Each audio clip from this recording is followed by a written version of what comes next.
So I will call upon your name and keep my eyes above the waves.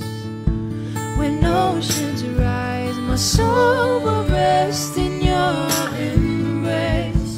For I am yours and you are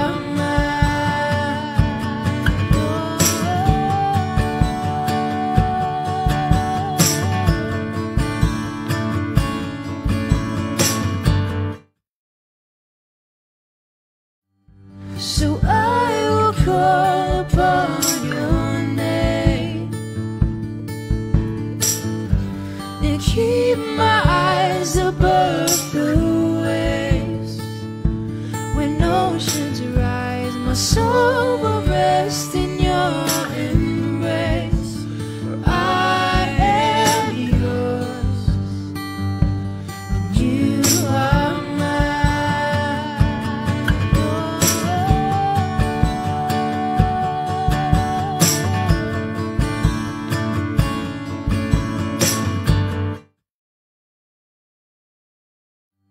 so I will call upon your name and keep my eyes above the waves. When oceans rise, my soul will rest in your embrace. For I am yours and you are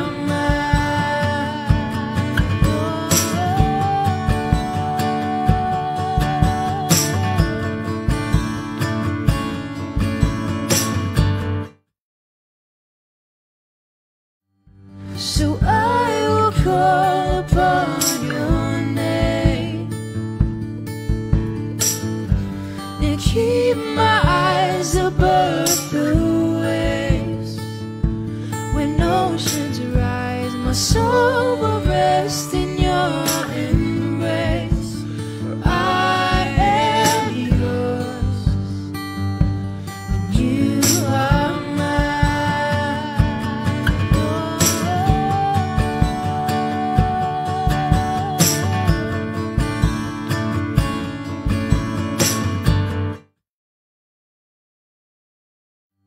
so I will call upon your name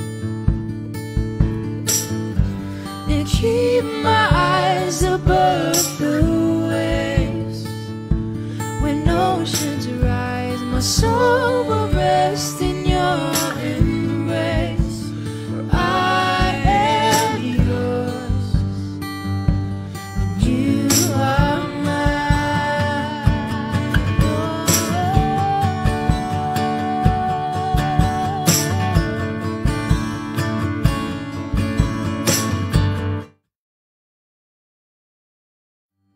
so I will call upon your name and keep my eyes above the waves. When oceans rise, my soul will rest in your embrace. For I am yours and you are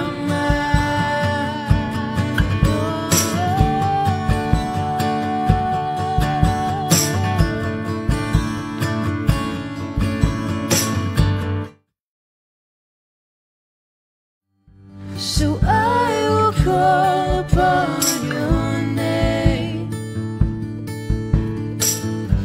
and keep my eyes above the waves.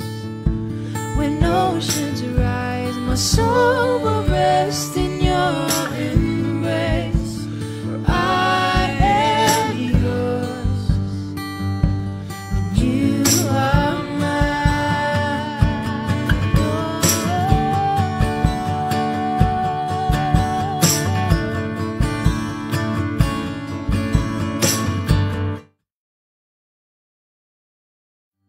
so I will call upon your name and keep my eyes above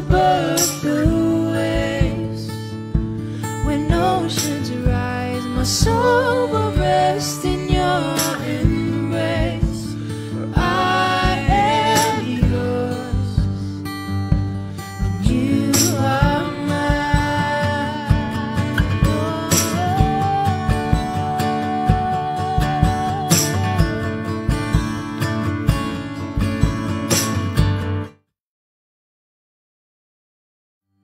So I will call upon your name and keep my eyes above the waves. When oceans rise, my soul will rest in your embrace. I am yours, and you are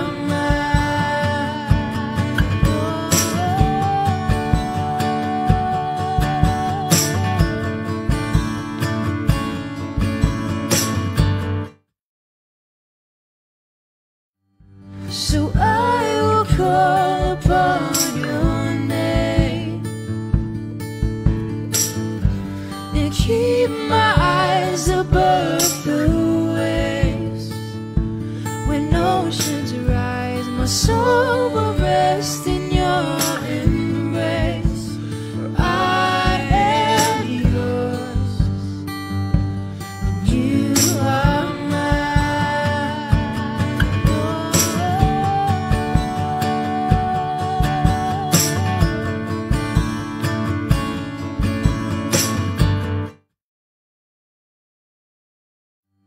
so I will call upon your name and keep my eyes above the waves. When oceans rise, my soul will rest in your embrace. I am yours, and you are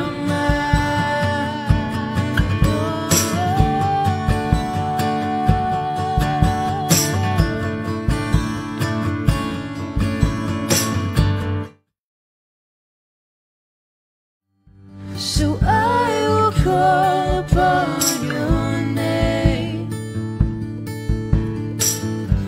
and keep my eyes above the waves. When oceans rise, my soul will rest in your embrace. I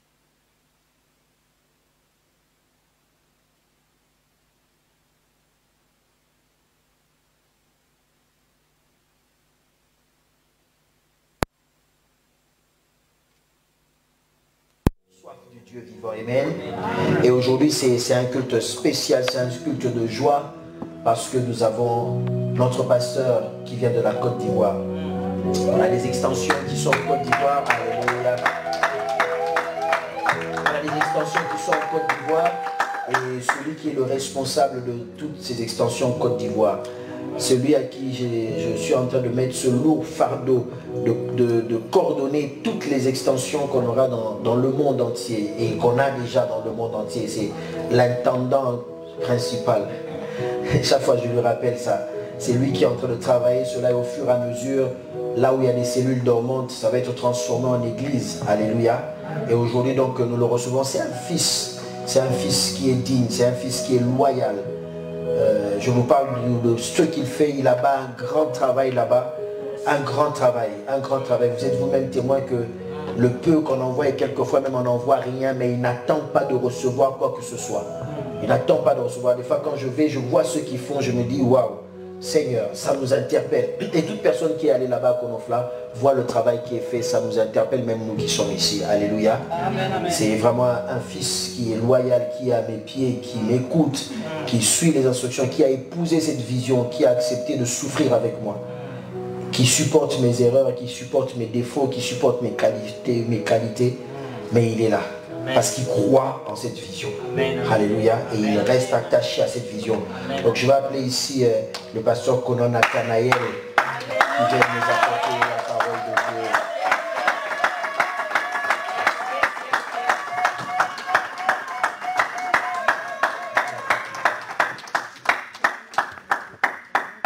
Non, je sais pas.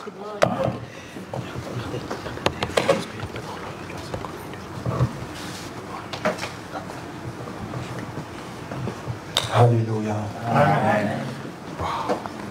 Je suis béni d'être avec vous. Amen, amen, amen, amen. Vous avez les salutations de toute l'église de Kononfla, de Saint-Fra, de Kaeta, de Boaké.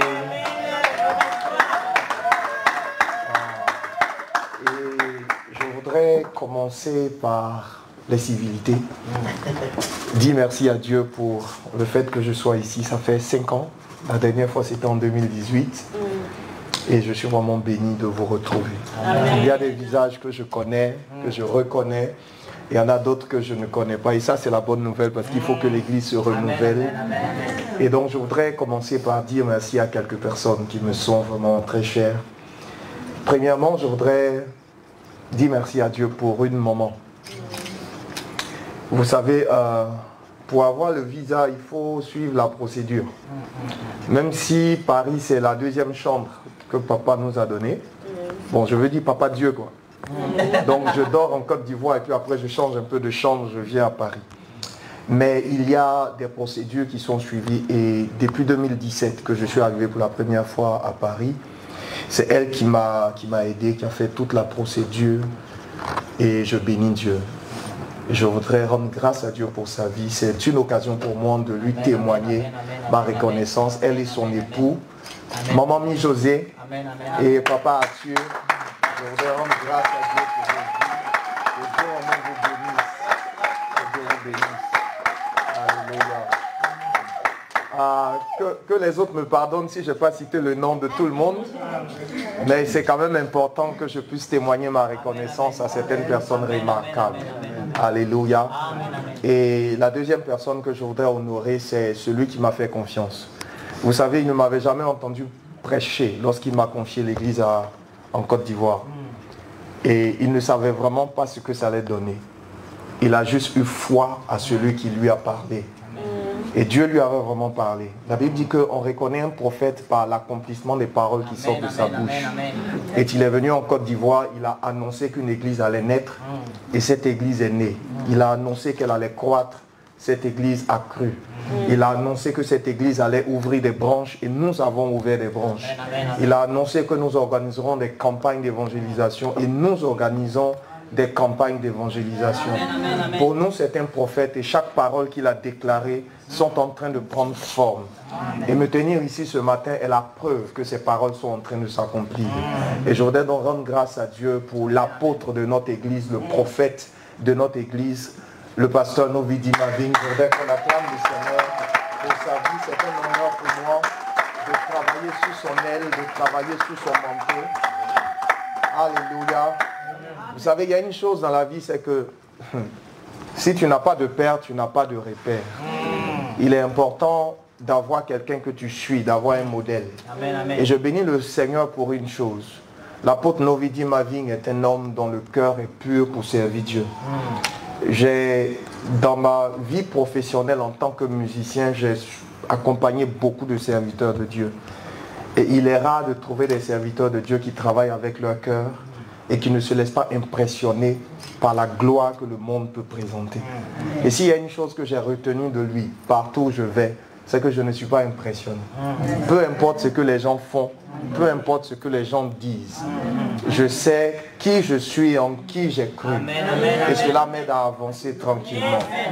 Je dis souvent que l'animal qu'on appelle le chien fait une gestation de 3 mois.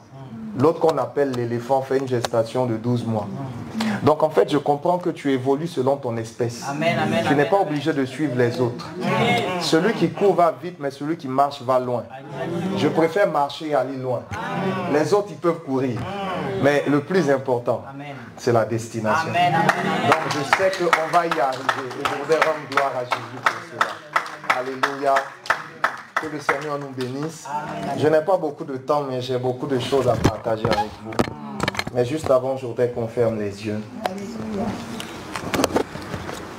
Et je voudrais juste chanter un chant pour lequel je voudrais vraiment qu'on médite là-dessus. Nous venons puiser, puiser, puiser plus de toi encore. Yeah.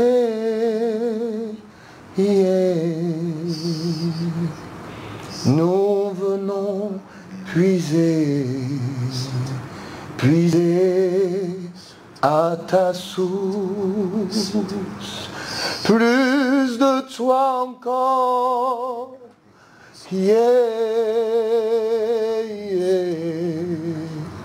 Je veux plus de toi encore.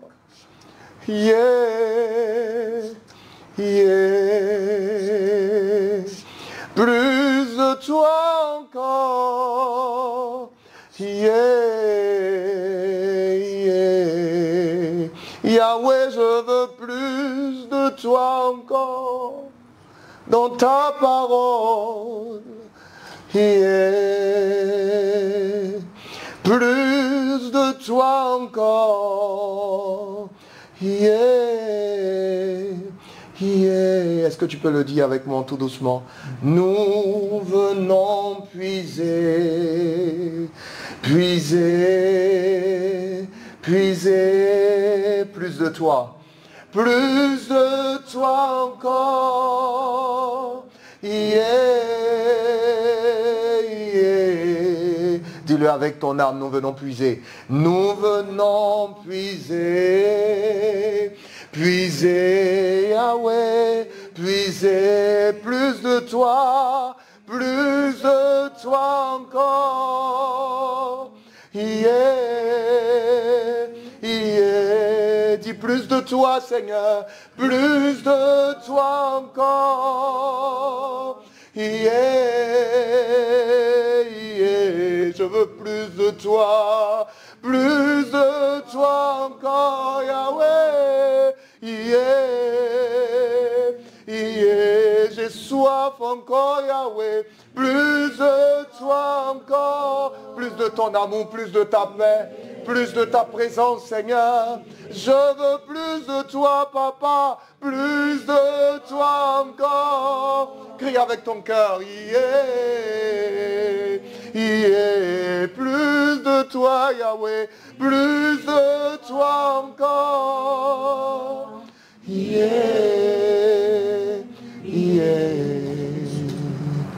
Seigneur, merci pour ta présence. Dans le nom de Jésus. Amen. Disons ensemble Amen. Amen, amen, amen, amen.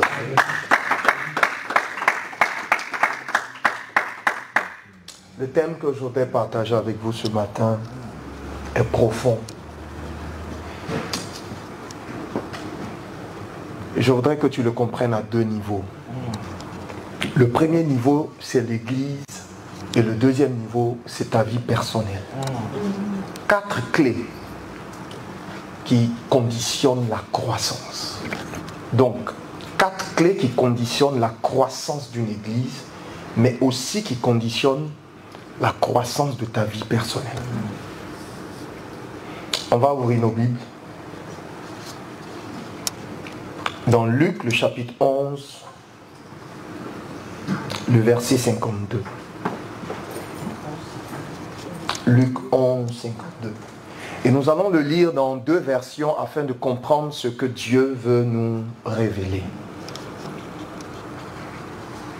Luc, le chapitre 11, verset 52. Est-ce qu'on peut lire ensemble? Chacun dans sa Bible ou à l'écran. 1, 2, 3. Malheur à vous, docteurs de la loi, parce que vous avez enlevé la clé de la science. Vous n'êtes pas entrés vous-même. Et vous avez empêché d'entrer ceux qui le voulaient.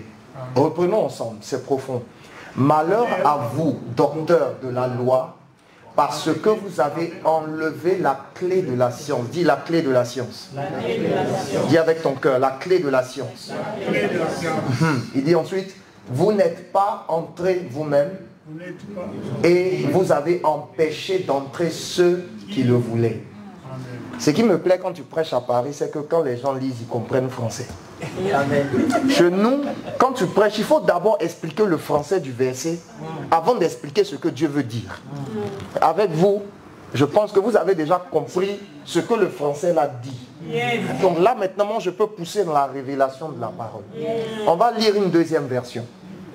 la version parole de vie, qui dit, quel malheur pour vous, maître de la loi, vous avez fermé la route qui conduit vers Dieu.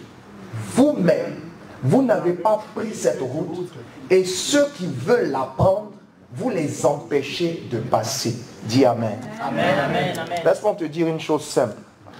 Si l'église ne croit pas, ce n'est pas à cause du pasteur. C'est à cause de toi. Yes. Yes. Tu peux revenir dans Louis II. La parole de Dieu est simple. Je voudrais vraiment vous parler avec la parole de Dieu. Ce matin, moi, je n'ai rien à dire. Jésus veut juste nous parler. Et je suis convaincu que si tu comprends cette parole, elle va te bénir en tant que membre de l'église, mais elle va te bénir dans ta vie personnelle. N'oublie pas, ce que je vais t'enseigner ce matin à deux niveaux. Le premier niveau, c'est notre croissance en tant qu'église, et le deuxième niveau, c'est notre croissance dans notre vie personnelle. Il dit, malheur à vous, docteur de la loi. Le danger, c'est que chacun de nous est docteur ici. En fait, chacun de nous se sent maître et docteur dans un domaine. Certains sont vraiment docteurs dans le domaine de la médecine, dans le domaine du commerce, dans le domaine de beaucoup de choses. Mais en fait, sans nous en rendre compte, c'est que tu es docteur de quelque chose, mais ce qui te pose problème, c'est qu'il y a une clé que tu ne sais pas utiliser. Vous savez, je dis souvent que si le voleur a la clé de ta maison, ce n'est plus le voleur, c'est ton propriétaire. Parce qu'il rentrera quand il voudra et il prendra ce qu'il voudra. Alléluia. La Bible dit, parce que vous avez enlevé la clé de la science. Dis à quelqu'un à côté de toi, la clé de la science. La clé de la science. Donc, il y a donc une clé dans chaque chose que nous faisons. Je voudrais vraiment être simple. Hein. Tout ce que tu fais, il y a une clé. Il y a une clé. C'est quand même étrange. Tu peux savoir conduire une voiture, mais si tu n'as pas la clé. Non, en fait, je ne parle même pas de la clé qui met en marche la voiture. Mais je parle de la clé qui t'autorise à conduire. Yes, permis. Aha. Donc en fait, tu te rends compte que tu peux savoir conduire. Donc il y a des personnes qui savent conduire. Tu es docteur, tu sais conduire. Mais le problème, c'est que tu n'as pas le permis. Tu conduis comment? Est-ce que quelqu'un commence à suivre ce que je dis? Donc il y a donc une loi spirituelle qui ne te donne pas autorité de faire. C'est pourquoi dans le deuxième verset, il dit que la route est barrée. Donc c'est vrai, tu as tout ce qu'il faut pour que ça puisse avancer, mais le problème c'est que tu n'as pas de route. Tu n'as pas l'autorisation qui te permet de le faire. Pose-toi donc la question. Est-ce que je ne suis pas un docteur sans la clé? J'aime bien ça. Ici en Europe, tu peux être médecin, mais il y a un droit qu'on te donne des essais dans la médecine. Chez nous là-bas, on a beaucoup, on a des médecins par terre. C'est dit même au carrefour de la rue, tu trouves un médecin. Donc tu peux te soigner là, payer le médicament et tout. Et même dans l'ordre des pharmaciens, tu peux avoir fini, tu as un diplôme de pharmacien. Mais pour ouvrir une officine, il te faut une autorisation. Je ne sais pas si quelqu'un commence à comprendre ce que je veux dire. Oui, c'est ça en fait qui te trompe. Parce que tu parles un peu en langue, tu penses que tu as la clé. La clé de la science. En fait, c'est pas parce que le Saint-Esprit est descendu sur toi que tu as l'autorité de faire ce que tout le monde peut faire. Il y a une clé qui va te permettre de le faire et de recevoir la récompense qui va avec. Alléluia. C'est vrai, tu as une maîtrise en lettres modernes. Mais ça ne te donne pas autorité de rentrer dans une salle de classe et puis de commencer à enseigner. Quelqu'un commence à me suivre? Donc oui, je suis docteur, mais je n'ai pas la clé pour aller enseigner. Et parce que je n'ai pas la clé pour aller enseigner, je ne mérite pas un salaire. Donc le problème de ta bénédiction, c'est que tu as une certaine compétence, mais comme tu n'as pas la clé des essais dans cette compétence, tu ne reçois aucune bénédiction. Donc tu es en train de te fatiguer pour rien et tu ne comprends pas pourquoi tu n'es pas béni. En fait, ta bénédiction est la récompense de ce que tu fais. La question donc que je me pose, c'est qu'est-ce que tu fais? Tu es compétent, c'est toi qui critiques les autres, mais qu'est-ce que tu fais en réalité? Quel est le travail que tu fais? Il est le rémunérateur de la foi. Tu ne reçois pas parce que ce n'est pas une récompense, ce n'est pas un salaire. Vous savez, le plus intelligent que nous avons dans l'univers, c'est Dieu. Amen, amen. Amen, amen. C'est quand même étrange que nous, on se fait passer pour plus intelligent que Dieu. Et souvent, dans certaines situations, on se dit, non, Dieu ne peut pas faire ça. Comment toi, tu sais ce que lui qui est plus intelligent que toi peut faire ou ne pas faire? Maintenant, la première des choses, c'est d'avoir la clé. Mais le danger, c'est que, il dit, vous n'êtes pas entré vous-même. Donc, je pense que je suis docteur et que je maîtrise la chose, mais en fait, je ne suis même pas encore entré. C'est pourquoi, regardez bien dans la Bible. La Bible dit que Jésus vient et puis frappe à la porte de ton cœur. Ce verset est un peu étrange. il frappe à la porte de ton cœur. Tu sais, je prie que Dieu ne frappe pas à la porte de ton cœur. Parce que quand il frappe à la porte, ça veut dire qu'il est à l'extérieur. Donc beaucoup de personnes, en fait, Jésus frappe à la porte et toi tu es content. Oh, je sens que l'Esprit de Dieu frappe à la porte. Il est dehors. Il n'est pas à l'intérieur. Donc tu es en train de te réjouir de certaines choses, mais en fait il est dehors. Beaucoup de personnes ne se rendent pas compte que Christ ne marche pas avec eux. Non, non, il ne marche pas avec toi. Fais attention. La clé de la science. Deuxièmement, il dit, vous n'êtes pas entrés vous-même. Beaucoup de personnes, en fait, pensent être en train de faire quelque chose pour Dieu, mais tu n'es pas encore entré. C'est pour ça que tu n'en vois pas le fruit, parce que tu n'es pas encore entré. Tu n'es vraiment pas entré dans ce que tu es en train de faire. Donc, certaines personnes pensent qu'ils sont en train de faire business. Tu n'es pas encore entré. C'est pour ça que tu ne vois pas le fruit. Tu n'es pas encore entré. Parce qu'il y a une clé que tu n'as pas encore utilisée. Il y a une clé qui te manque. Prophétiquement, je suis venu te dire ce matin. Un message n'est pas prêché au hasard. Ce message est en train de libérer des clés pour toi au nom de Jésus. Écoute-moi. Moi, je viens juste ouvrir le ciel pour toi. Mais chacun de vous ce matin peut attraper une clé. Peut-être que quelqu'un veut entrer dans le mariage. Le problème, en fait, c'est pas que tu n'es pas en relation. Tu es en relation, mais tu n'es pas dans le mariage. Non, non, non. Non, tu n'es pas dans le mariage. Tu es en relation, tu es un homme. Vous êtes marié légalement, mais tu n'es pas dans le mariage. Oui, parce que tu ne jouis pas de la paix du mariage. Il y a une clé qui te manque. Il y a une clé qui te manque. Vous savez, dans un mariage béni, il n'y a pas une femme, il y a une épouse. Dans un mariage béni, il n'y a pas un homme, il y a un époux. Donc vous voyez, beaucoup de personnes se sont mariées, mais ne sont pas devenues des époux. Il y a une clé. Il y a une clé. Il y a une clé. Alléluia. Ma prière ce matin, c'est que l'Esprit de Dieu ouvre ton esprit. Parce qu'il dit la clé de la science. Donc en fait, la clé dont on est en train de parler là, faites attention. Ce n'est pas une clé physique. Ce n'est pas une clé physique. La science là ne se comprend pas avec les mains. La science se comprend avec la tête. Ce qui veut dire que quand il parle de la clé de la science, c'est quelque chose qui se manifeste dans ton intérieur mental ou intellectuel. Maintenant, pour parler des fils de Dieu, ça se manifeste dans l'intérieur spirituel. Amen, amen. Donc c'est pourquoi tu dois comprendre que ta connaissance universitaire n'a rien à voir avec la clé que Dieu te donnera pour réussir. En plus de la connaissance intellectuelle, il y a une clé dont tu as besoin qui va faire la différence. Alléluia. Vous savez, il y a beaucoup de choses qu'on peut faire avec compétence. Mais s'il n'y a pas l'onction de Dieu dessus, la lumière de Dieu ne brille pas. C'est pourquoi beaucoup de gens font beaucoup de choses. Mais si toi tu le fais avec la clé, c'est-à-dire avec l'Esprit de Dieu, le résultat sera différent. Oui, et la récompense sera aussi différente. Revenons à l'église. Au niveau de l'église, il y a une clé de la science. C'est-à-dire que chaque ministère dans l'église travaille avec une clé. Le problème, c'est que cette clé-là, nous ne l'avons pas, mais deuxièmement, nous n'entrons pas dans le ministère. Et troisièmement, on empêche les autres d'entrer. Oui. Tu sais quoi? Si quelqu'un n'est pas venu dans cette église ce matin, peut-être que c'est à cause de toi. Tu l'as empêché d'entrer. Tu as une clé. 1, tu ne l'utilises pas. 2, tu n'entres pas toi-même. Et 3, tu ne laisses pas les autres entrer. Bon, je vais commencer à citer des exemples, mais ce n'est pas à cause de toi que je le dis. Il y a des chants dans une église, quand eux ils ont le micro, personne d'autre ne doit prendre aussi le micro. Donc à cause de toi, quelqu'un d'autre ne peut pas chanter. Il faut que tu libères aussi le micro pour les autres.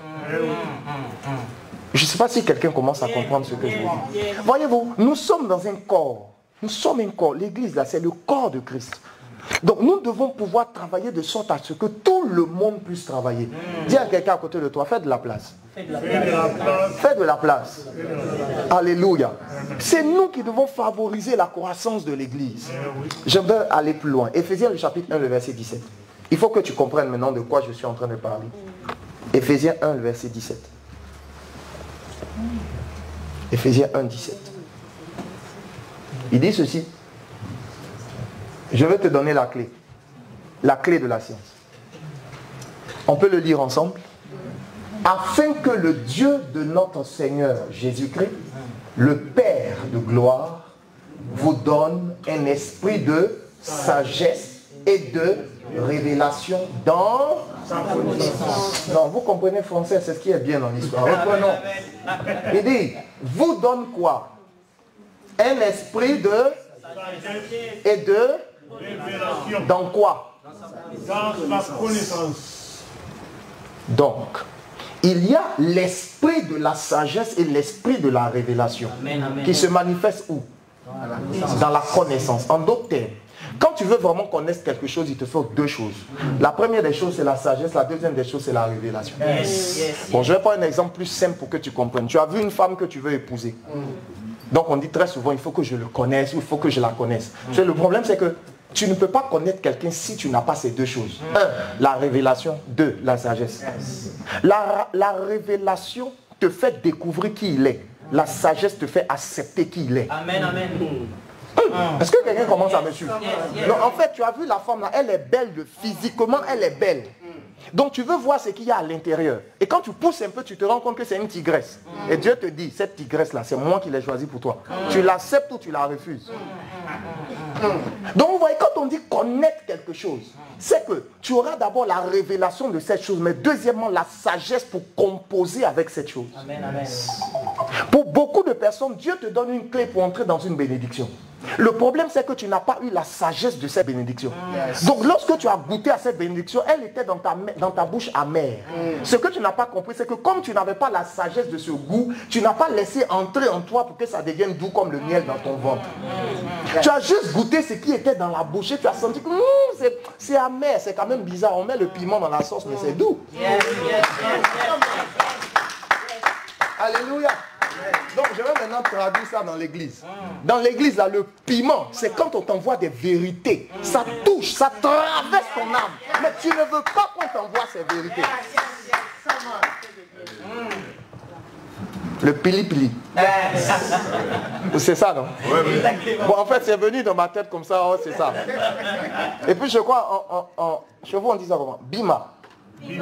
Pima. C'est ça, non? Hey! Bon, je voudrais vous servir une assiette de sel. C'est bon, on peut manger ça? Oh? Oui. Mais c'est quand même étrange, hein?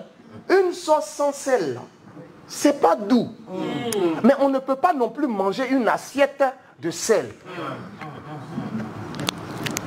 Est-ce que quelqu'un commence à me suivre? Donc tu vois, il y a des choses comme ça dans ta vie dont tu as besoin. Mais tu ne peux pas les consommer totalement.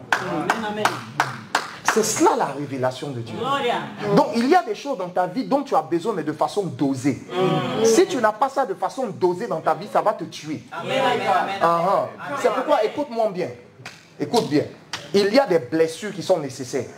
Quand tu vas à l'hôpital, le médecin te blesse avec une aiguille qu'il met dans ton corps. Mais tu aimes ça. Parce que ça te fait du bien. Mais quand cette même aiguille doit rentrer dans ton cœur pour t'envoyer la parole de Dieu, là tu n'aimes pas. Tu es quel genre d'homme? Quelqu'un commence à me suivre? Je reprends. La clé dont il s'agit, c'est quoi? La clé qui te donne l'esprit de la sagesse et de la révélation dans la connaissance. Amen. Donc la clé qui va te faire réussir dans ce que tu fais, c'est d'avoir la révélation de ce que tu fais et la sagesse. Amen. Maintenant, je vais vous expliquer. Dans le monde séculier, très souvent, nous avons la sagesse des choses, mais sans avoir la révélation. Amen, amen. Dans l'église, on a la révélation, mais sans avoir la sagesse. Amen, amen, amen. J'ai la révélation que je vais servir Dieu, mais tu n'as pas la sagesse pour servir Dieu. Mais dans le monde, tu as la sagesse, donc tu as un diplôme. Mais ce qui te manque, c'est la révélation. Amen, amen, amen. Vous comprenez l'équilibre que je suis en train de vous donner? Donc tu vois, la clé dont tu auras besoin, lorsque tu vas prier sur la base de ce message, c'est de dire à Dieu, Seigneur, donne-moi l'esprit de la sagesse et l'esprit de la révélation pour que je connaisse ce que je suis en train de faire.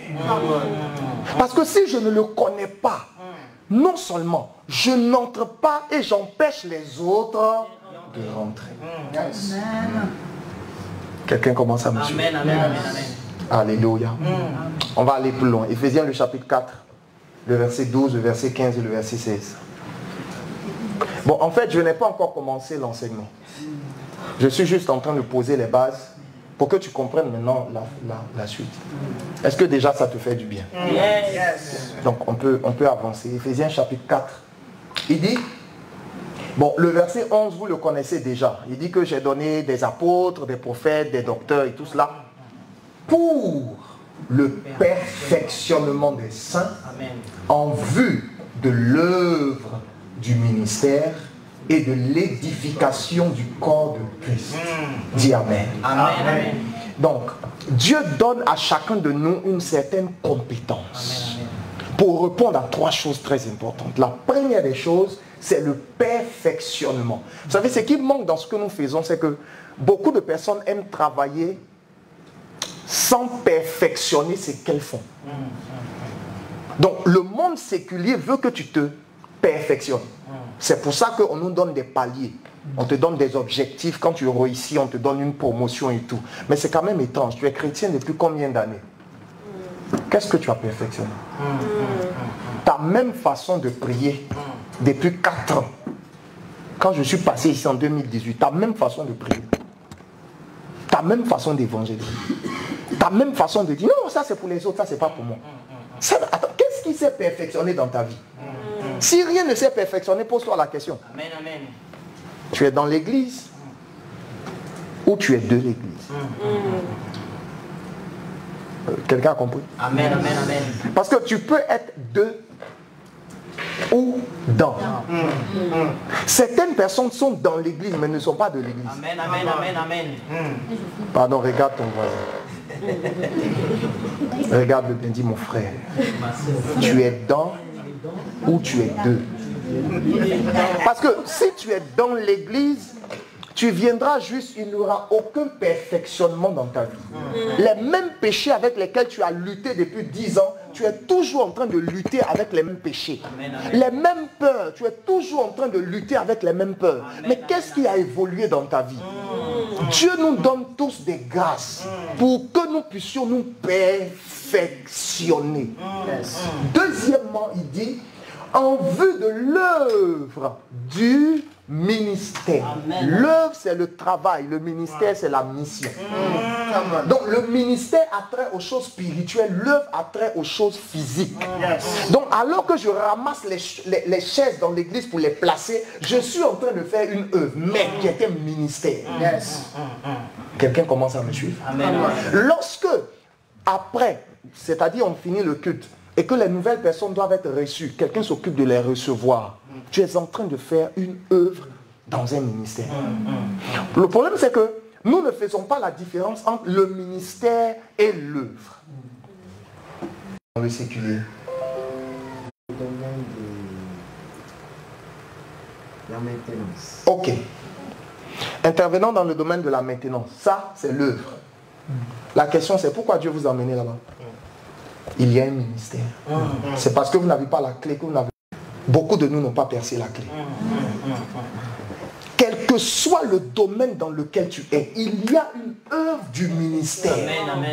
Que tu sois dans la santé, dans l'éducation, peu importe le domaine où tu es, il y a un travail que tu fais, c'est une œuvre. Mais dans cette œuvre-là, il y a un ministère. Une mission cachée que Dieu t'a donnée. C'est pour ça qu'il t'a emmené là-bas. Dis à quelqu'un à côté de toi, tu es en mission. Donc vous commencez à comprendre maintenant ce que je dis. Si tu comprends que je dois avoir la clé pour grandir dans ma vie personnelle, en fait, le fait de grandir dans ma vie personnelle va faire grandir l'église. Parce que dans mon travail, je n'ai pas forcément besoin de dire aux gens, Jésus t'aime. Ma vie leur montre que Jésus les aime. Parce que c'est quand même bizarre. Tu veux dire aux gens Jésus t'aime, mais toi-même ta bouche est remplie de venin d'injures. Tout le monde te connaît au travail comme la personne qui est fait palabre avec tout le monde. Quel jour tu vas dire à quelqu'un Jésus t'aime? Donc en fait, il ne s'agit pas simplement de dire Jésus t'aime, mais il s'agit d'être Jésus t'aime. Donc je réponds, il ne s'agit pas de dire Jésus t'aime, mais il s'agit d'être Jésus t'aime. Amen, amen, amen. Donc quelqu'un te regarde et puis il y a un parfum qui vient de toi. Ce parfum-là, c'est l'amour de Dieu. Et à un moment, il te dit, mais comment toi tu fais? Et puis tu es toujours souriant, tu es toujours joyeux. C'est un ministère que tu es en train de rendre dans cette œuvre que tu fais. C'est la clé. C'est la clé. Alléluia. C'est pourquoi, écoutez bien, pour que cette clé se manifeste, il faut que tu aies l'esprit de la révélation et de la sagesse dans la connaissance que tu as. Et si tu commences à le faire, tu vas te rendre compte que ta vie aura un sens. Le lundi matin, les gens ont ce qu'on appelle la lendiose. Vous connaissez la lendiose? C'est la maladie du lundi matin. Quand on se lève le lundi matin, là, après le week-end, tu te dis, mais pourquoi je travaille même? Est-ce que je vais pas prendre une année sabbatique? Et puis c'est là que le patron va venir mettre son humeur sur toi. Et puis, tu as envie, tu le regardes et puis tu te dis, si je n'étais pas chrétien. Et puis il y a l'autre côté où le travail t'énerve. En fait, ça t'agace.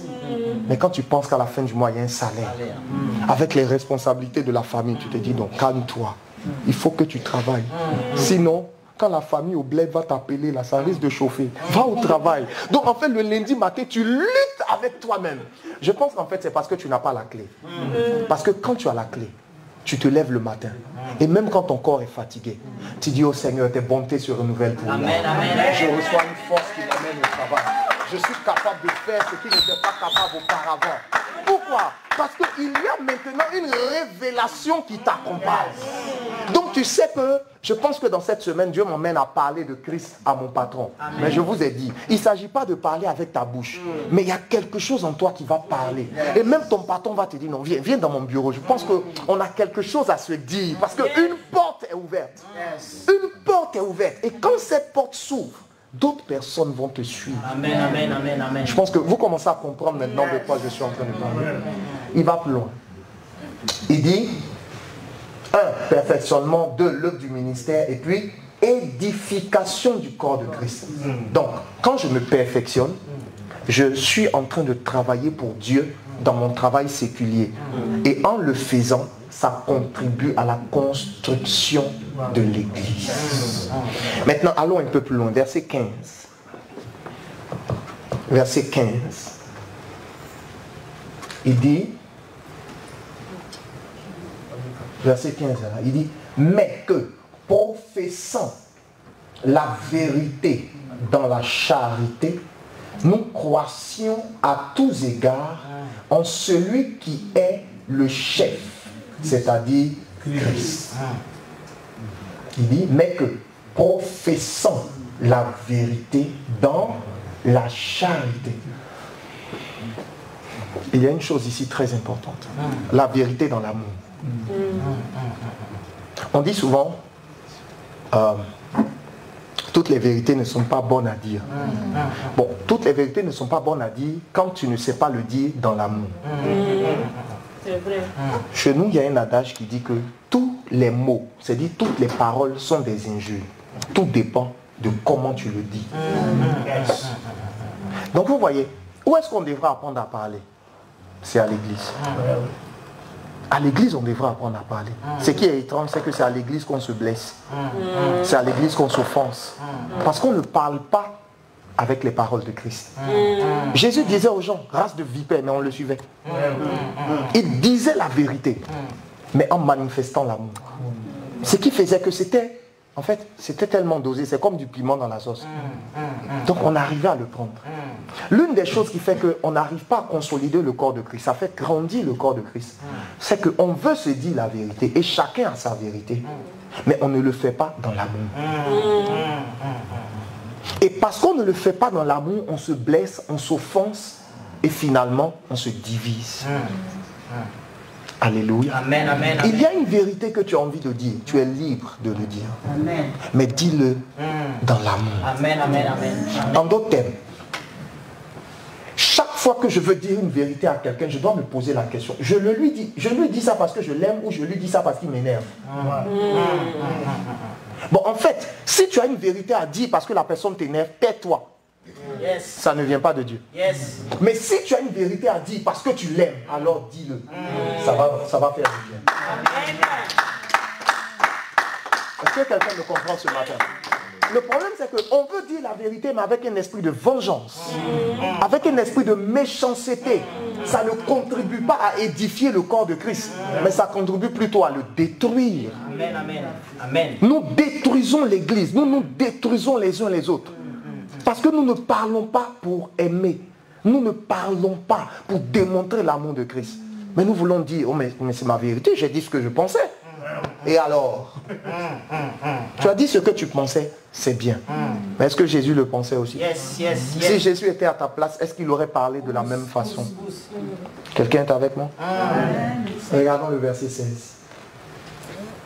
Il dit, c'est de lui et grâce à tous les liens de son assistance que tout le corps, bien coordonné et formant un solide assemblage, tire son accroissement selon la force qui convient à chacune de ses parties et s'édifie lui-même dans la charité. Pour comprendre ce verset, il faut commencer par la fin. Alors donc, il s'édifie lui-même dans la charité, dans l'amour. C'est pourquoi j'ai dit, toutes les vérités qu'on doit se dire, c'est bon, on peut le dire, mais il faut le dire parce que tu aimes. En d'autres termes, si je veux dire une certaine vérité à ma soeur qui est assise là, je vais d'abord aller prier. Seigneur, aide-moi à aimer ma soeur. Comme ça, quand je sais que je l'aime là, je viens, je lui dis, ça fonctionne. C'est pourquoi vous voyez que des amis peuvent tout se dire. Ils ne se sentent pas offensés. Vous savez pourquoi? Parce que je sais que mon ami me l'a dit parce qu'il m'aime. Il ne me l'a pas dit par jalousie, par envie ou par méchanceté. Je sais qu'il m'aime. Donc la vérité qu'il me dit là, ce n'est pas pour me détruire. C'est parce qu'il n'y a pas d'amour que dès que quelqu'un dit quelque chose là, je suis sûr que celui-là, les préjugés,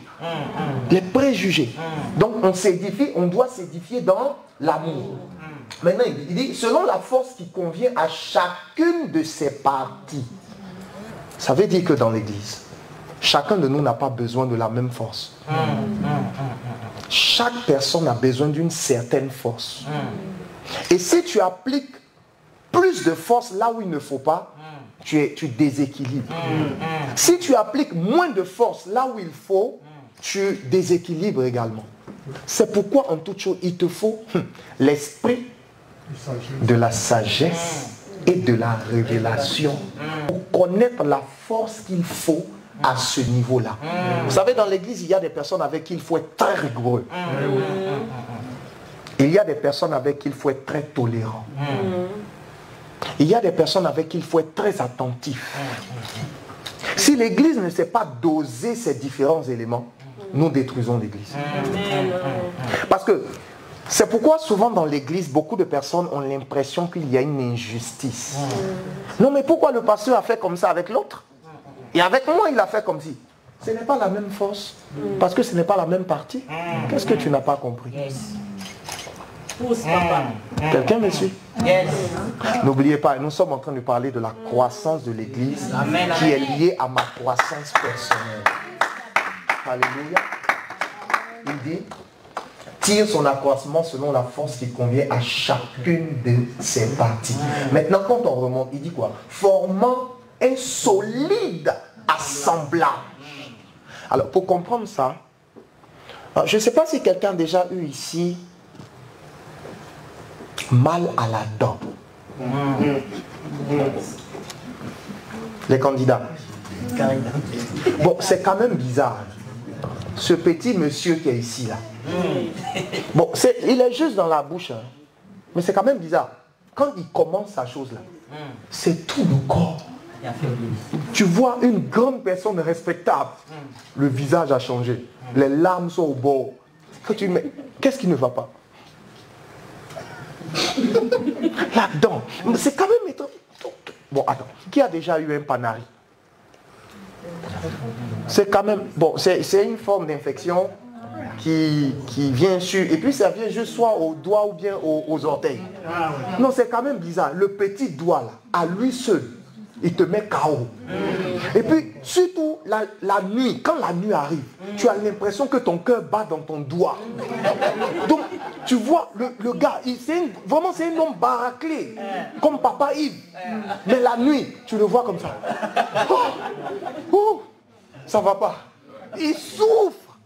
Qu'est-ce que je veux dire par là? Vous savez, nous sommes un seul corps.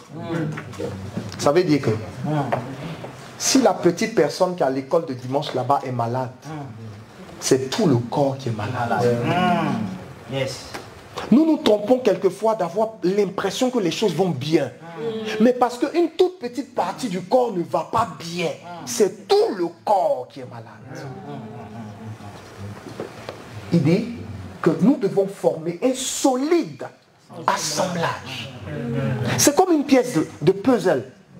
Il y a chaque partie, des petites, des grosses, d'autres déformées, d'autres rondes, d'autres carrées. Mais c'est tout cela qui forme un seul ensemble. Regarde celui qui est à côté de toi, dis j'ai besoin de toi. Pardon, regarde un peu derrière, dis mon frère, j'ai besoin de toi. Sans toi, je suis incomplet. Alléluia. Vous savez, je ne sais pas si vous vous rendez compte, hein? Sans la personne qui est juste assise à côté de toi, nous sommes incomplets. Il y a quelque chose qui manque. Donc pose-toi la question, qu'est-ce qui manque à l'église? Donc je vais faire un point d'honneur ici. Qu'est-ce qui manque à notre église Beacon Church de Paris? Maintenant, moi, je vais te poser une question. Qui va t'emmener ça? La bénédiction de la Côte d'Ivoire, c'est qu'on n'a jamais rien attendu de Paris. On s'est dit, c'est Dieu qui va nous le donner. Et Dieu peut passer par Paris ou il peut passer par un autre. Mais c'est Dieu qui le fait.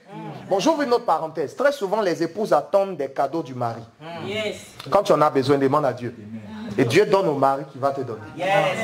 Ça fonctionne. Mais il ne faut pas avoir le chagrin d'attendre monsieur.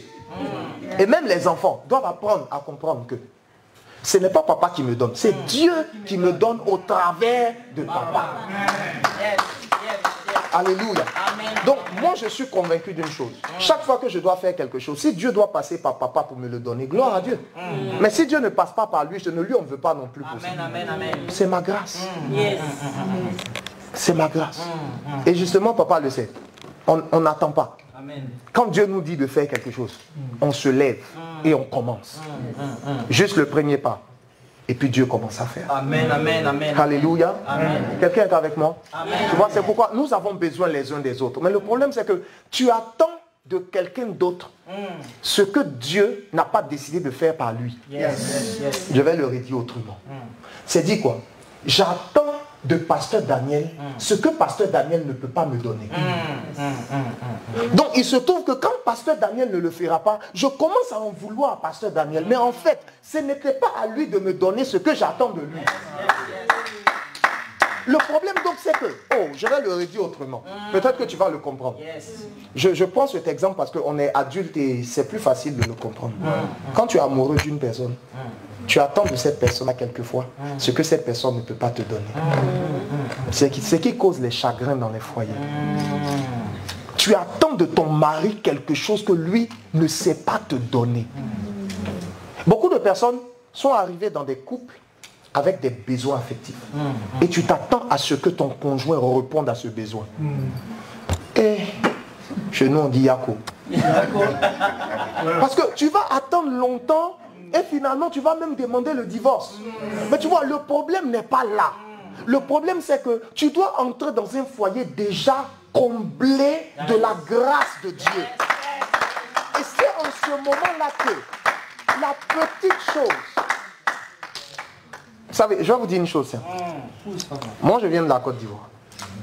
Et certainement, beaucoup se disent que, bon, l'église de Côte d'Ivoire, c'est sûr qu'on n'est pas très riche. D'accord?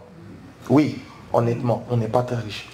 Donc, si moi, tout de suite, j'annonce au micro que l'église de Côte d'Ivoire a fait une offrande de 100 € pour soutenir l'église de Paris, je vous assure, dans votre esprit, vous verrez ces 100 € comme 1000 €. Vrai ou faux? Parce que vous allez vous dire, l'église de Côte d'Ivoire, c'est nous qui devons les soutenir et tout. Et ils ont tout fait pour apporter 100 €. Waouh! Vraiment, ils ont fait un effort. Vous savez pourquoi? Parce que vous n'attendiez pas ça de nous. Donc le peu qu'on fait devient grand. Vous savez, votre problème, c'est que notre problème en tant qu'homme, on attend tellement les uns des autres que même l'effort que quelqu'un fait, tu ne le vois pas. Il est tenté de faire un effort pour donner le meilleur de lui-même. Mais toi, tu ne vois pas ça parce que, oh, mais moi je m'attends à plus. Le plus que tu attends là, qui a défini cette mesure? C'est Dieu ou c'est l'homme? Alléluia. Je crois que ce message va t'aider à aller plus loin. Ça va t'aider à aller plus loin. Il dit bien coordonné. Oh, vous savez ça, ce qui nous tue dans notre vie, c'est qu'il y a pas de, il y a trop de désordre. Trop de désordre. C'est pour ça que j'ai compris que la Bible dit une chose. On donnera à celui qui a. Et à celui qui n'a pas, on notera même ce qu'il a. Vous savez pourquoi? Celui qui est devenu riche a appliqué un certain nombre de principes qui l'a amené à la richesse. Et celui qui est pauvre applique un certain nombre de principes qui le maintiennent pauvre. C'est quand même étrange. Celui qui est riche dit à ses enfants, éteignez la lumière. Il ne gaspille pas. Il dépense, mais il ne gaspille pas. C'est parce que vous comprenez la différence. Celui qui est pauvre, il gaspille, mais il ne dépense pas. Et donc, il reste toujours pauvre. Parce qu'il n'a pas la science de la richesse. La richesse, ce n'est pas ce que tu as. La richesse, c'est ce que tu es capable de faire. Je vais le dire autrement. La richesse, ce n'est pas ce que tu as, c'est ce que tu es. La richesse, c'est un caractère, c'est un esprit, c'est une mentalité. Tu peux donner 1 million à quelqu'un. En fait, il avait juste 10 euros dans son compte. Tu lui donnes 1 million aujourd'hui, à la fin de l'année prochaine, il se retrouve à 10 euros. Parce qu'il va appliquer le même principe par lequel il avait 10 euros. Mais quelqu'un qui a l'esprit de la richesse, donne-lui 10 euros. Il va le multiplier. Ça deviendra 100 euros. Il va le multiplier. Ça deviendra 1000 euros. Et ça ira de croissance en croissance. Ta pauvreté ne dépend pas des autres. Tu es pauvre. C'est un esprit. C'est pas une malédiction. C'est toi-même. Change ta façon de penser et tu deviendras riche. C'est pourquoi moi je sais que je suis riche. Je ne vis pas par rapport à ce qu'il y a dans mon compte. Je vis par rapport à ce que Dieu a mis en moi. Et je sais que je suis capable de faire des exploits. Alléluia. Cette année en février, nous avons organisé une campagne d'évangélisation. La campagne d'évangélisation nous a coûté 15 000 euros. Pour une église qui est à peu près de 300 membres, 350 membres. Et avec 350 membres, on a juste peut-être 25 fonctionnaires. Vous savez, il y a une jeune dame qui vit seule, qui est veuve, avec ses petits-enfants, parce que ses enfants ont fait des enfants qui lui ont laissé pour aller à l'université. Et cette dame-là, j'ai déclaré une parole. J'ai dit que je sens aujourd'hui, par l'onction, que certaines personnes vont devenir millionnaires. Bon, millions, pardon, pas en euros, en francs CFA. En francs CFA. Donc, je libère la parole. Et je dis, voici donc des enveloppes. Tous ceux qui croient en cette parole, tu le ressens dans ton cœur, prends une enveloppe. Et tu prends une enveloppe, tu déclares toi-même l'offrande que tu vas faire. La dame a pris l'enveloppe et elle a dit qu'elle va donner 500 euros. Je vais expliquer pour que vous puissiez comprendre. 1 million, c'est 1500 euros. Donc elle prend l'enveloppe en se disant, une femme qui ne fait rien, je vous assure, elle a sa petite plantation, elle va sortir des piments là-bas et puis elle va au marché. C'est avec ça qu'elle vit. Et elle est venue prendre une enveloppe. Parce qu'elle a senti en elle quelque chose. Il y a une clé qui s'est manifestée dans son esprit. Et puis elle s'est dit, moi je peux saisir ça. Donc elle prend l'enveloppe, elle va à la maison. 3 mois plus tard, quelqu'un la trouve à la maison, il dit, madame, on a fait des recherches, on s'est rendu compte qu'il y a un terrain qu'on veut utiliser parce qu'on a trouvé un minerai là-bas. Et tous les renseignements nous disent que c'est vous qui êtes propriétaire. Wow. Je vous assure, la dame dit, moi, ce terrain-là, c'est pas ma famille, je ne les connais pas. Les gens ont insisté, ils disent que c'est elle. Elle dit, bon, ok, qu'est-ce que vous voulez en fait? Elle dit, non, nous on veut acheter le terrain parce qu'on veut exploiter quelque chose là-bas. Elle dit, bon, donc allez à la sous-préfecture, essayez de vérifier et tout. Donc ils vont à la sous-préfecture, ils vérifient dans le truc de cadastre et tout. Et puis, bizarrement, comment Dieu a fait ça, moi je ne sais pas. Mais c'est la dame là qui est propriétaire. Et je vous assure, ils sont venus lui déposer 1 million à la maison pour compensation. La dame vient avec son enveloppe. Non, ce jour-là, on la voyait danser à l'église. Personne ne comprenait pourquoi elle dansait comme ça.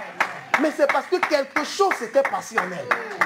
Elle s'est dit, moi aussi je peux devenir millionnaire. C'est Dieu qui me rend millionnaire. Amen, amen, amen. En fait, c'est comme ça qu'on a réussi à faire la campagne. Parce que chacun d'eux a expérimenté quelque chose. Amen, amen. Vous savez, les gens chez moi sont pauvres, mais je leur dis qu'ils sont riches. Et ils ont accepté cette vérité. On appelle Beacon Church à Kononfla l'église des riches. Certaines personnes même ont peur de venir faire le culte chez nous parce qu'ils disent que ouh, là-bas c'est l'église des riches. Donc on leur dit, si vous voulez devenir riche, venez aussi chez nous. Vous allez devenir riche. C'est pourquoi la richesse là, c'est ce que tu es. Moi je me suis dit, je suis riche. Je ne me limite pas avec l'esprit de la pauvreté. Oui, peut-être que je n'ai pas la liquidité. C'est juste la liquidité que je n'ai pas. Mais papa a déjà pourvu dans le ciel. Dis amen à cela. Alléluia. Il dit, c'est de lui et grâce à tous les liens de son assistance. Vous savez, la grâce de Dieu se manifeste dans les liens d'assistance. La grâce de Dieu, je vais vous le dire très simplement, c'est que, Priscille, pendant que tu es en train de prier, peut-être que ton exaucement est juste à côté. Peut-être que mon frère qui est juste à côté, peut-être que c'est lui qui a l'exaucement de ta prière. Mais c'est juste qu'il n'a pas la science. Donc il n'a pas compris que oh, c'est moi qui dois répondre à ce besoin-là. Vous savez, on est en train de faire embouteillage dans le ciel pendant qu'il y a des choses qu'on peut régler ici. Il y a des choses qu'on peut régler ici. Alléluia. En fait, là, tu es bien assis, mais peut-être que tu ne t'es pas posé la question comment le loyer de cette salle sera payé à la fin du mois. Attends, tu attends qui pour venir payer ça? C'est grâce au lien de notre assistance. Non, tu n'as pas dit. Oh non, non, faut pas acclamer. Je dis, c'est grâce au lien de notre assistance. L'assistance là se manifeste comment? Quand chaque 5, 10, 100, on met ça ensemble.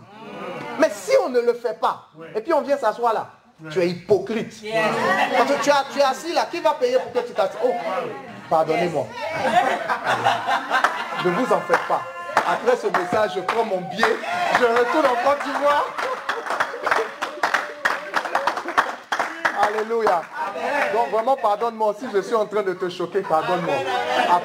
Après quelques semaines, je suis en Côte d'Ivoire. Si tu es trop fâché, on vient en Côte d'Ivoire là-bas. Alléluia. Mais je crois que je te le dis avec amour. C'est notre responsabilité. La grâce de Dieu là ne va pas descendre du ciel comme un cheval. La grâce de Dieu se manifeste dans nos différents comptes en banque. Quand à la fin du mois tu es en train de recevoir quelque chose dans ton compte, n'oublie pas, il y a une œuvre et un ministère que tu dois accomplir. Est-ce que tu as la révélation de ça? Est-ce que tu as la sagesse de ça? Mais c'est pour ça que tu es en train de t'appauvrir. Parce que tu n'as pas mis la part de Dieu. Yes. Quelqu'un est avec moi? Yes. Est-ce que je peux un peu te choquer? Je vais te choquer un peu et puis on va terminer. Assieds-toi bien puis pose-toi la question. On peut ouvrir nos calculatrices s'il vous plaît? Combien de McDo tu as mangé ce mois? C'est combien un McDo, maman? C'est combien un McDo? Minimum 20 euros. Hein? Minimum 20 euros. Maman, pardon, envoie-moi mes livres s'il te plaît. Envoie-moi un livre. On va faire des McDo ce matin. Oui. Moi, vous savez. Après ça, je prends mon avion. Ouais. Pasteur Conan a écrit quelques livres. Donc, on m'a dit un McDo fait combien? 20 euros à peu près. Je suis sûr que, en fait, 10 euros. 10, ok. Vous savez, je suis convaincu que, en sortant d'ici aujourd'hui, certains parmi vous ont prévu passer dans un McDo. Certains parmi vous ont prévu aller au cinéma. Mais c'est quand même bizarre. Hein? L'offrande que tu vas donner ce matin ne vaut pas le McDo que tu vas manger à 14h. Attends, tu te fous de Dieu? Ou c'est Dieu qui se fout de toi? Non, finalement, j'ai l'impression qu'on a... Dieu, attendez, Dieu est sage. Et pourquoi nous on veut se jouer plus sage que Dieu? Assieds-toi bien, pose-toi la question. Si je suis vraiment membre du corps de Christ, l'argent, ça ne quittera pas au ciel pour descendre comme des feuilles. C'est en chacun de nous. Il dit quoi? Lien d'assistance. Donc, quand on dira que la grâce de Dieu avec Beacon Church Paris, pardon, cette grâce de Dieu, c'est chacun de nous. Donc, tu regardes, si tu devais manger 5 McDo, tu décides de manger 3 et puis d'envoyer 2 à l'église. Parce que En fait, je me suis assis un jour et puis je me suis rendu compte que on dépense des petites choses chaque semaine pour notre plaisir, alors que la maison de Dieu est délaissée. Il n'y a pas de croissance. Parce qu'on fait beaucoup de bonnes choses. Assieds-toi bien. Qui est allé en vacances cette année? Combien tu as investi pour tes vacances? Et combien tu investis dans une année pour l'église? Tu sais, si tes vacances ont coûté plus cher que ce que tu as investi pour ton église, c'est que tu n'aimes pas Jésus. Tu t'es aimé toi-même un peu plus que Jésus. Chaque année, moi, je me suis appliqué cette discipline. Je refuse de m'accorder un plaisir si je ne l'ai pas d'abord fait pour Dieu. C'est pourquoi je me suis... Ça c'est moi, c'est pas toi. Je me suis dit, si je vais construire une maison de 400 000 euros, c'est que j'ai bâti une église de 500 000 euros. Je refuse de m'offrir quelque chose que je n'ai pas encore offert à mon Dieu. Bon, peut-être que ce n'est pas toi, mais moi, je refuse cela. Mon épouse m'a dit, on construit une maison. Je dis, non, on construit le temple. On ne fait pas là. Elle suit en direct. Alléluia. Mais j'ai dit, l'église d'abord. L'église d'abord. Alléluia. Donc, ça, c'est 20 euros. Ça, c'est 10 euros. La bonne nouvelle, c'est que si tu n'as pas envie de lire, achète et puis offre à quelqu'un. Alléluia. Et moi, je suis convaincu d'une chose. Sachez une chose. L'argent de ça, c'est pas pour moi. Non, c'est même pas un bénéfice personnel. Ça sert à l'œuvre de Dieu. La prochaine campagne que nous avons, on va utiliser déjà le bénéfice de ces livres-là pour contribuer à cela. Donc, en achetant un livre, sache que tu es en train d'offrir à manger à quelqu'un. Les campagnes que nous faisons avec des consultations gratuites. Quand on arrive dans une ville, on vient avec des médecins et puis on soigne les gens gratuitement. On distribue de la nourriture. L'année passée, on a distribué près de 1000 kits. Non, on était à 2000 kits de nourriture et de vêtements. Les vêtements que vous rassemblez dans les cartons que vous nous emmenez, ça sert. Il y a des personnes qui reçoivent cela. Voyez la joie sur le visage d'un enfant qui voyait une chaussure à la télévision. Et puis, il ouvre son kit. Il voit la même chaussure sous ses yeux. Ah, vous n'imaginez pas cette joie. Vous savez, c'est cette joie que nous avons à servir Dieu. Et moi, je suis heureux quand je sers le Seigneur et que des vies sont touchées. Alléluia. Donc, vous voyez, je le dis très simplement. Quand tu penses à tout ce que tu es en train de faire un week-end pour toi-même et tout, pense que tu peux aussi le faire pour la maison de Dieu. L'assistance là, cette grâce, c'est dans la vie de chacun de nous. Dieu t'a fait grâce. Alors la grâce qu'il t'a fait doit être aussi manifestée dans la maison de Dieu. Bon, je pense qu'on est venu avec quelques livres. En sortant d'ici, chacun doit prendre son livre. Mais ça ne doit pas t'empêcher de faire l'offrande. Tu fais une bonne offrande. C'est-à-dire, aujourd'hui, ton offrande, je suis convaincu que l'offrande d'aujourd'hui sera différente. Parce qu'avant, tu donnais juste une offrande. Mais aujourd'hui, ton offrande va dépasser le McDo. Ton offrande va dépasser le cinéma. Oui, et je sais que tu vas le faire avec un cœur joyeux. Je veux terminer ce matin. Les 4 clés, c'est 4 choses très simples. La première des choses, c'est que dans ta vie, il faut que tu grandisses.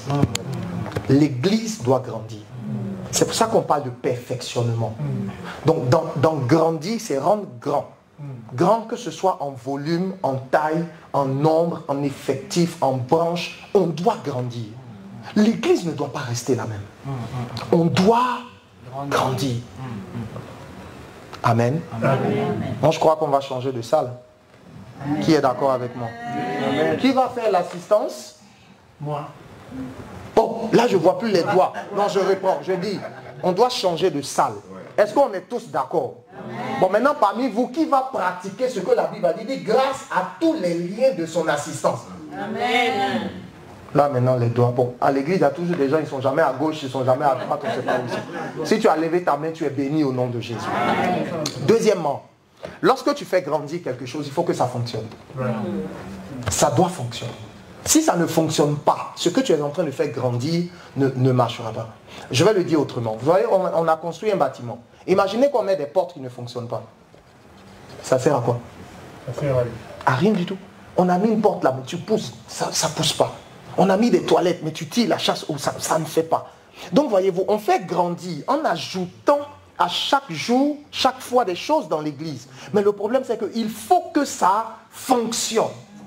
On va mettre un département. Il faut que ça fonctionne. Si on a un département de chant, le département de chant doit fonctionner. Si on a un protocole, le protocole doit fonctionner. Si on a l'école de dimanche, ça doit fonctionner. Si on a le programme de prière, ça doit fonctionner. Donc on élargit au fur et à mesure. Mais si ça ne fonctionne pas, ça ne sert à rien. Troisièmement, il faut être capable de se reproduire. Ces différents éléments se trouvent dans le message, dans les différents versets. Je veux juste faire le résumé de tout cela. Donc, premièrement, il faut faire grandir. Deuxièmement, il faut que ça fonctionne. Troisièmement, il faut être capable de reproduire. Reproduire. C'est-à-dire quoi? Le modèle qu'on a doit pouvoir être dupliqué. Donc, le modèle que toi tu es, tu dois pouvoir le dupliquer. Si tu chantes, tu dois trouver une deuxième personne qui va chanter comme toi. Si tu es capable de faire comme le frère qui est là pour faire, tu dois trouver une deuxième personne qui va être capable de le faire. Et le dimanche où tu es malade, tu ne peux pas être là. Qui va le faire à ta place? Donc tu vois, je te confie une mission de la part de Dieu. Cherche au milieu là, tu peux trouver quelqu'un, un frère, une soeur, voilà, qui va apprendre à faire ça. Comme ça, dimanche prochain, si tu as un empêchement, quelqu'un d'autre peut le faire à ta place. Est-ce que quelqu'un comprend ce que je veux dire? Donc beaucoup, on est là, mais l'église ne fonctionne pas parce que tu n'as pas encore compris que tu peux être la duplique ou la, je vais dire ça comment? Le double de quelqu'un d'autre. Si on commence à penser comme ça, je vous assure, on va doubler le nombre. Parce que quelqu'un est dehors là-bas qui a besoin d'être dans la présence de Dieu. Tu dois aller le chercher et le ramener.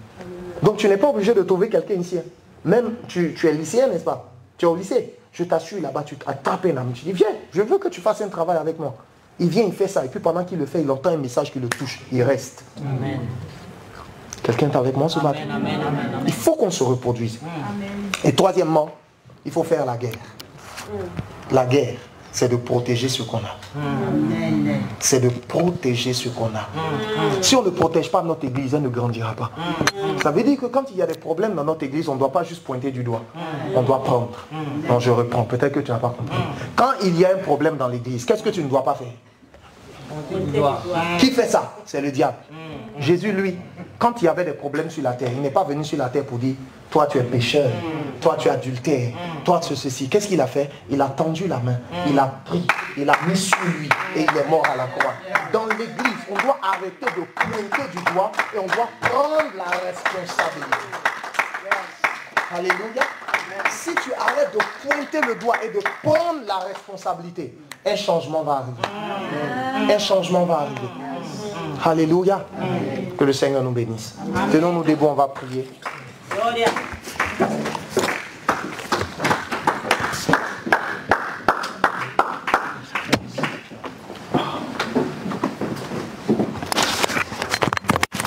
On va prier pour 4 choses. Sur la base du message que nous avons reçu.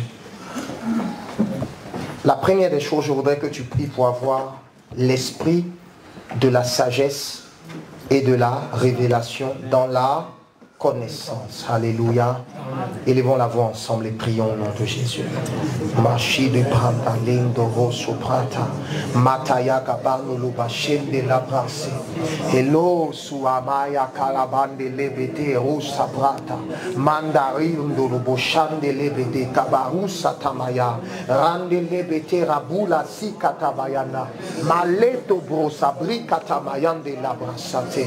Oh Papa, nous sommes devant toi. Donne-nous l'esprit de la connaissance, l'esprit de la révélation, l'esprit de la sagesse. Seigneur, sans cela, nous n'avons pas la clé. Nous voulons cette clé au nom de Jésus. Nous voulons cette clé au nom de Jésus. Nous voulons cette clé dans le nom de Jésus. Nous voulons cette clé dans le nom puissant de Jésus. Merci Père. C'est dans le nom de Jésus nous avons prié. Dis Amen. Amen. Lève la main avec moi. Dis Seigneur Jésus, je veux entrer et laisser les autres entrer. Je veux entrer et permettre à d'autres personnes d'entrer. Seigneur Jésus, la clé qui me manquait, je la réclame dans le nom de Jésus. Ouvrez un peu les yeux. je voudrais que tu vois dans ton esprit la clé qui te manque. Et ce que je vais te dire ce matin, la clé dont tu as besoin dans ta vie personnelle est liée à la clé dont l'Église a besoin. Ça veut dire que le besoin de ta vie est lié au besoin de l'Église. Donc Dieu ne répondra pas à ton besoin sans répondre aux besoins de l'Église. Chaque fois que Dieu va répondre à un besoin dans ta vie, il est en train de répondre par voie de conséquence à un besoin dans l'Église. Alors ne ferme pas la porte. Oh, je ne sais pas si quelqu'un a compris le fond. Ne ferme pas la porte. Alors que Dieu a répondu à un besoin dans ta vie, c'était pour répondre à un besoin dans l'Église. Mais il a répondu, mais toi tu n'as pas répondu aux besoins de l'Église. À partir d'aujourd'hui, cela doit changer. Dieu va te donner une clé.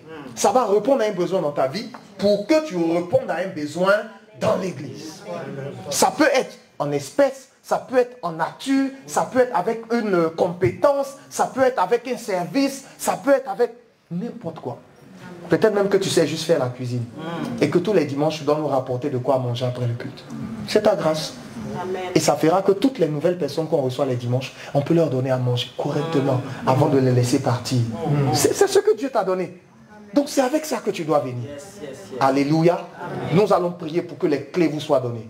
Dis, je réclame ma clé au nom de Jésus. Dis, Seigneur Jésus, garde les yeux ouverts. Mais ça c'est, on va faire une prière en direct. Voilà. Dis, Seigneur Jésus, dans ma vie, j'ai besoin d'une clé. À partir d'aujourd'hui, fais-moi confiance.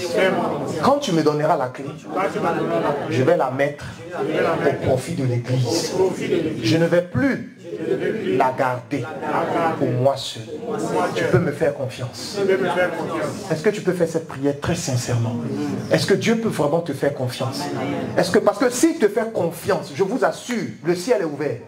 Dans les jours qui viennent, tu vas sentir les clés. Tu vas sentir des portes s'ouvrir. Tu vas sentir un changement. Mais il faut pour cela que Dieu te fasse confiance. Il te fera confiance si tu as conscience que le bien qu'il te fait, c'est pour faire du bien à son Église. Élève la voix avec moi et prie au nom de Jésus. Je prophétise les portes ouvertes. Réclame ta clé. Réclame ta clé.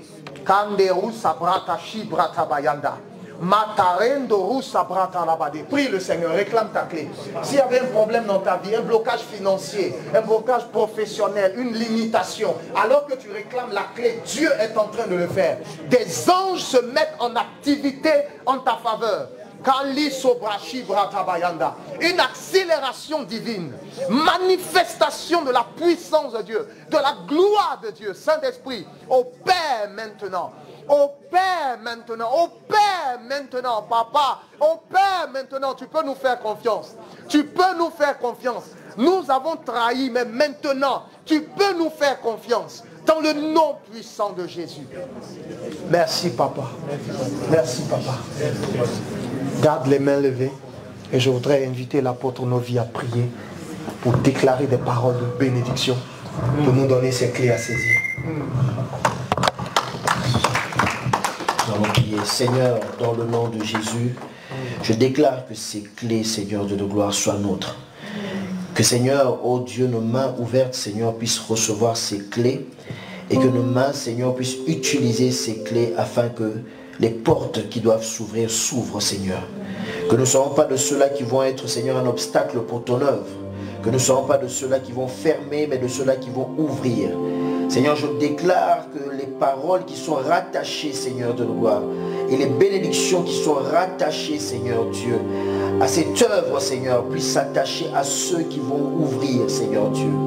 Père, c'est toi qui as déclaré et ta parole est vérité. Ta parole ne tombe pas à terre et n'est jamais perdue. Mais ta parole se réalise, Seigneur Père. Qu'elle se réalise, je le déclare, dans la vie de quiconque, Seigneur, vient prier dans cette église, sous cette dénomination, sous cette vision que tu nous as donnée. Partout dans le monde, Seigneur, quiconque élèvera ses mains dans Beacon Church, avec cette clé dans sa main, Seigneur, qu'elle reçoive cette bénédiction venant de toi. Je le déclare, que nos pensées changent, que notre mentalité change, que nos cœurs changent et que nous serons disposés, Seigneur Dieu, à ouvrir la porte, à laisser passer les autres et à entrer nous-mêmes, Seigneur Père, avec la sagesse, que nous apporterons dans la connaissance que tu nous donnes. Dans le nom de Jésus-Christ, Seigneur Père, je libère cette parole et cette bénédiction dans la vie de ton peuple. Au nom de Jésus-Christ. Amen. Acclamons le Seigneur. Merci.